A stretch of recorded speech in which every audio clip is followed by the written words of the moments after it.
Hello guys! Sandito na naman ako ngayon para mag-share ako sa inyo guys. Bali, ang isi-share ko na naman ngayon sa inyo ay tungkol dito guys sa ano ito guys, yung gayuma powders guys ha.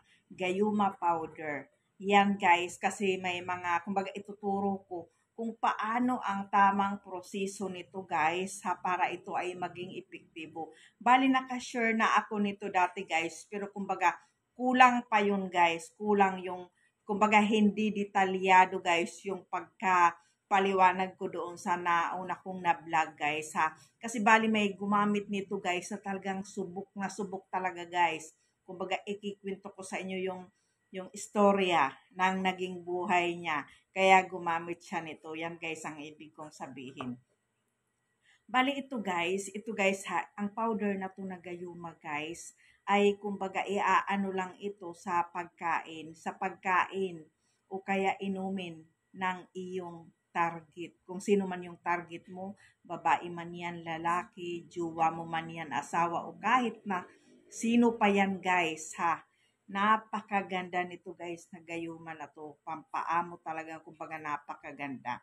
Yan guys, napakagandang pampaamo sa madaling salita dahil yan guys ay gayuma. Yan guys ang ibig kong sabihin. Tapos ngayon guys ha, bali iaano ko muna sa inyo yung gumamit nito ha. May gumamit nito guys na kumbaga talagang nasubukan guys. Nasubukan guys ang gumamit nito. May gumamit nito guys na kumbaga marami silang anak. Marami silang anak guys, siguro nasa 8 ang anak nila guys, napakarami. Kumbaga madami talaga. Mahilig ang lalaki, yan guys. Mahilig anong tawag doon yung mahilig sa anak. Yan guys, ang ibig kong sabihin. Yan guys, tapos ngayon guys, yung lalaki na yan guys ay talagang kumbaga stress na stress yung asawa niya. Kumbaga talagang sobrang stress yung asawa niya guys sa lalaki na yan na asawa niya. Dahil ang dami-dami na nga nilang anak guys, tapos ito guys ay panay pambabae pa, talagang parang hindi kontento sa isa. Yan guys, panay ang pambabae. Uuwi lang yan guys ng ilang araw, mag-stay lang yan ng halos uuwi lang yan. Tapos ngayon guys, aalis ito uli. Kumbaga uuwi lang sa asawa niya na yan na marami ang anak. Tapos ngayon aalis ito, parang laging nangangati. Yan guys ang ibig kong sabihin. Tapos ngayon guys, yung yung babae guys, ay kumbaga nakagamit guys ng na to, yung powder na to guys na gayuma. Ha? Powder na to na gayuma, nakagamit siya. Yan guys, kumbaga napatunayan niya talaga guys sa akin. Kumbaga talagang nagkwento siya. Kahit sa iba niyang kakilala guys, ay nagkwento talaga siya. Ha? Nagkwento kahit ultimo anak niya guys, anak niya ay naging saksi kung paano ginawa ng nanay niya, yung asawa niya, ng gayuma na to. Yan guys ang ibig kong sabihin. Anak mismang nakasaksi ha, kasi syempre malalaki na ang anak, may mga isip na din. Ngayon guys, ang ginawa guys ng pasintabi lang ha. Kumbaga ito guys na i-share ko sa inyo ay medyo masilan ito guys ha, medyo masilan. Kaya ngayon, yung mga lalaki dyan, kung ayaw nyo, nagawan kayo nito, kumbaga yung mga asawa nyo, maging honest kayo sa asawa nyo, huwag kayo magluloko. Yan guys ha, bawal ang judgmental ha. Kumbaga, isi-share ko lang sa inyo kung paano ginamit ang gayuma powder na to. Yan guys, ang ibig kong sabihin, kumbaga, unang-una guys, yung babae, kunyari lang ang babae, ha, ano ang ginawa ng babae na yun, ha, na ang asawa niya ay napaka-babaero. Ang una niyang ginawa guys ay yung underwear niya. Yung underwear niya guys ay talagang hindi niya ito guys nilabahan. Kumbaga ginamit ito ng 3 araw hanggang 7 araw. Yan guys, ginamit niya, talagang tiniis niya guys, kasi sa ating mga babae kasi kapag hindi nakapagpalit ng underwear, medyo ako kasi guys, pag hindi nakakapagpalit, prangkahan na to talaga. Medyo hindi maganda ang pakiramdam. Yan guys, parang hindi comfortable.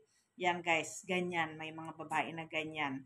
Yan guys, kumbaga sige lang ang palit. Yan guys ang ibig kong sabihin. Tapos ngayon guys, syempre, problemado siya sa asawa niya, stress na siya sa asawa niya. Ano ang ginawa niya? Talagang tiniis niya yung isang linggo guys ha, yung isang linggo na underwear niya guys ay hindi niya talaga ito hinubad. Yan guys ang ibig kong sabihin.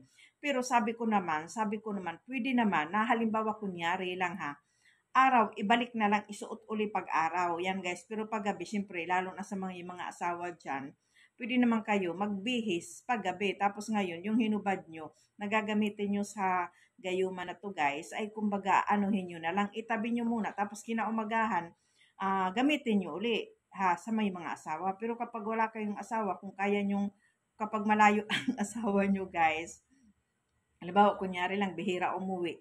Yan guys, gawin nyo na lang guys ay gawin nyo na lang guys yung ituloy-tuloy nyo lang guys yung 7 days na paggamit ng underwear. Tiisin nyo lang yan guys. Ha, tiisin nyo lang kasi may mga babae na medyo hindi napapalagay pag hindi nakapagpalit. Yan guys, tiisin nyo lang yan. Tapos ngayon guys, ha, kunyari lang na nagamit mo ng 7 araw na yan, ha. Sa may mga asawa, ha, sabi ko sa may mga asawa, kapag katabi nyo ang asawa nyo, pwede kayo magbihis paggabi, syempre, kasi may katabi ka. Yan guys, baka mamaya malingasaw yan. Yan guys, ang hindi kong sabihin. Tapos ngayon, isuot nyo uli kinaumagahan, ha.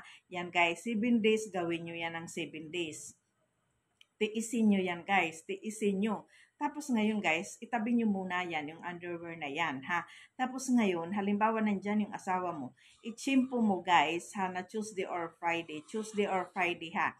Itsimpo mo guys na yung underwear na yan guys, ay kumbaga, anuhin mo yan, kumbaga guys, ibabad mo yan. Kumbaga, ibabad mo yan guys ha. Yung ibabad sa tubig na kunti lang, halimbawa lang, kumuha kayo ng isang tasa ng tubig. Yung tubig na iniinom natin, yung malinis na tubig. Ngayon guys, ilagay nyo yung underwear na yan sa kung ano ang pwede nyong mapagbabaran gamit ang tubig na yun na inumin. Yan guys ang ibig kong sabihin. Ibabad nyo yan guys, ha ha. Yan guys ang ibig kong sabihin. Iba ngayon yung ano ko ha, ibabad nyo yan.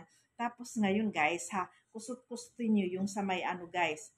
Kusut-kusutin nyo siya para kumbaga yung ano niya guys ay mapunta doon sa tubig na yun ha. Yan guys, bawal ang judgmental, part lang ito guys ng ng vlog ko ha, part lang ito ng vlog ko. Kusutin nyo guys para kumbaga ang katas niya guys ay mapunta doon sa tubig na yun na pinagbabaran. Yan guys ang ibig kong sabihin. Tapos ngayon, ano ang gagawin nyo? Kapag nandyan guys yung babaero nyo na asawa, ha, tabi-tabi po ha. May mga babaero, may mga lalakiro din naman. Pwede nyo rin ito gawin guys, mga lalaki, gawin nyo din ito sa nyo sa asawa nyo pag yan ay nagluluko. Kumbaga, patas-patas lang. Yan guys ang ibig kong sabihin. Kapag yung napunta na guys sa tubig na yan, ha, tubig na yan, yung tubig na yan guys ay itabi nyo ha. Itabi nyo, tapos ngayon yung underwear, pwede nyo nang labahan dahil nakuha nyo ng katas. Yan guys ang ibig kong sabihin, nakuha nyo ng katas Tapos ngayon yung asawa nyo guys, halimbawa babae man yan o lalaki, ha, kapag yan ay umiinom guys ng tsaa, kasi mahilig ako guys sa tsaa. Yan guys, tsaa, coffee, mahilig din ako sa coffee. Basta kung guys, yung kaya mong, yung iniinom niya, kunyari iinom siya ng coffee, tsaa, kayo na ang bahala, juice, o kahit na ano pa yan guys. Yung pinagbabaran nyo na yan, halimbawa coffee, di ba? Yung na yan guys, ay yun ang initin nyo. Kumbaga yun guys ang initin nyo, yun guys yung initin nyo ha. Kumbaga kasi ako, sa electric ako, kumbaga yun ang ilagay nyo guys sa heater. Yung 1 cup na tubig na yun na pinagbabara na may katas. Tapos ngayon, yun guys, yung timplahin mo sa asawa mo, babae man yan o lalaki. Yan guys, yun ang gawin mong coffee niya o tsaa mo. Tapos ngayon, kapag nagawa mo na guys, yung tsaa na yan guys, or coffee na yan, gamitan mo nito guys, ng powder na to, yung gayuma powder na to guys, patakan mo lang ng konti. Yung konti lang talaga ang ipatak mo ha. Ikaw na ang bahala, konti lang ang ipatak ha. Yan guys, kasi ito guys ay wala naman lasa ito guys ha. Wala naman itong lasa ang powder na gayuma na to. Patakan mo. Yan guys, tapos ngayon ipainom mo sa asawa mo. Yan guys, dahil ganyan guys ang ginawa ng kakilala ko guys na ang asawa niya guys ay napaka babaero. Kumbaga talagang hindi ito makontento sa kanya. Ang dami-dami nilang anak tapos ngayon panay ang pambabae. Yan, yun ang kwento guys ng anak niya, tapos yung babae na yun ang kwento. Yun guys. Tapos ngayon kasi nung dumating daw yung asawa niya, kasi talagang napakakati talaga guys. Hindi daw yan mapalagay sa bahay, lagi yan may babae. Yan guys ang ibig kong sabihin. Tapos siguro nagsawa kasi marami ng anak. O ganyan yung mga lalaki, minsan kahit babae, minsan ganun. Yan, pero hindi lahat. Yan guys ang ibig kong sabihin. Kumbaga nagsasawa sa minudo. Ha, yan guys ang ibig kong sabihin. Kaya ganun guys ang ginawa. Ha, expected nila talaga guys, sabi ng anak. Nakita daw niya ang mama niya na ginawaan ng tsa, yung ano, yung asawa. Dumating kasi yung asawa. Ngayon, ginawaan ng tsa kasi umiinom ito guys ng tsa. Yan guys, yan guys, umiinom. Tapos ngayon guys, ay talagang hindi daw talaga ito umalis guys. Hindi na talaga daw umalis. Ang bilis guys ng ano na to. Kumbaga samantala, hindi nag-iinit ang puwit ng asawa niya guys sa bahay. Pero nung araw na yung guys na nagamitan ng ano na to guys, ay talagang kumbaga nagkaroon ng pagbabago. Yan guys ang ibig kong sabihin. Tapos ngayon guys ha, bago nyo ibigay ang tsaa na yan guys, ang tsaa na yan sa asawa mo or coffee, o kahit na ano pa yan na maiinom ha, di ba sabi ko sa inyo nakaready na yung coffee, patakan ng konti. Tapos pasimplihan nyo ito guys ng orasyon ha. Orasyon guys, may dasal na gagamitin na uusalin mo ang orasyon na to. Tapos iihip mo guys sa tsaa na yan. Yung tsaa na yan guys ha, kumbaga iihip mo yung orasyon na yan sa tea na yan or coffee na yan bago mo ibigay sa asawa mo. Yan guys ay kumbaga talagang napaka-bisa guys. Kumbaga ito guys ay napatunayan talaga. Yan guys ang ibig kong sabihin ha. Yan lang guys. Thank you guys. Thank you sa mga subscribers ko. I love you all. Ask him Julie Janim ha. Ask him Julie Janim. Kung ano yung pangalan ko dito sa YouTube guys, yun din guys yung pangalan ko sa Facebook kasi minsan guys ay may kumukuha guys, may gumagamit guys ng video ko ha. Yan guys, ina-upload nila ito guys sa mga fake na Facebook. Yan guys ang ibig kong sabihin ha. Yan lang guys. Pasensya na kayo kung bihira ako guys mag-vlog ha kasi minsan busy talaga ako. Pero pag free naman ako talagang magba-vlog ako guys, mag-share ako sa inyo. Yan lang guys.